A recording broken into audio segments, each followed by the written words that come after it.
problem, and the second is how would you go about fixing that? Great question. So I'm excited about this because I'm writing an entire book on it right now. So, I think that the root cause of the political divisions in American society and Western civilization more broadly is that there is a telos-shaped hole in our heart that is now being filled with tribalism. So that's a very complicated way of saying that telos means purpose for those who are not philosophy students. In the Aristotelian and Platonic view, the way that you derive your value as a human being is by acting in accordance with nature's law, essentially. That if you look at the universe, what you see is that man is a creature of reason.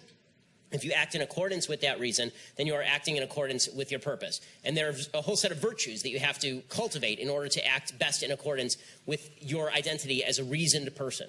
And Aristotle recommends these. Judeo-Christian values seem to mirror these pretty strongly, which is why for basically the entire medieval scholastic period, there was a great identity between Aristotelian thought and Judeo-Christian values. And that carried forward all the way through most of the Enlightenment, actually, despite some pushback to the contrary. The American founding was based on this essential idea that every right has a corresponding duty, that you have a purpose in the universe that is laid forth on a religious level by your religious community, by the Bible, and on a reasonable level by a universe that requires certain things of you under natural law, right? This is what the founders talked about when they talked about natural law. I think all of that's been lost. I think it's been systematically undermined by 200 years of philosophy that says that God does not exist, the Bible is a fraud, that you cannot get to ought from is.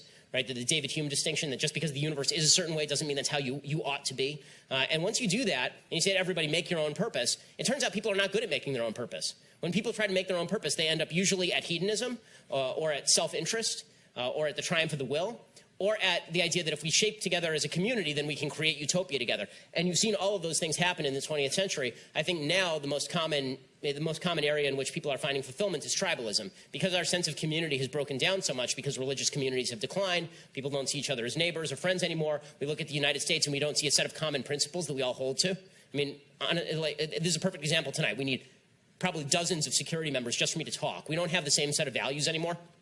Because of that, people are filling that hole with tribalism. They're filling that hole with, okay, there's a bunch of people who look like me, and therefore those are my people, and I'll stand up for their interests. And you see this, I think, to a certain extent in the Black Lives Matter movement. I think you certainly see it in the alt-right movement. And all of these tribal movements are deeply disturbing and cut against the grain of Western thought, which has been moving toward individuality and universalism simultaneously for the past several thousand years, and is now moving, I think, in a completely sideways direction, thanks to the undermining of these key concepts. Purpose, individual purpose, the capacity of individuals to take control of their lives, communal purpose, and the capacity of a community to set boundaries around individual behavior so far it doesn't hurt other people, and also to ensure people's freedom.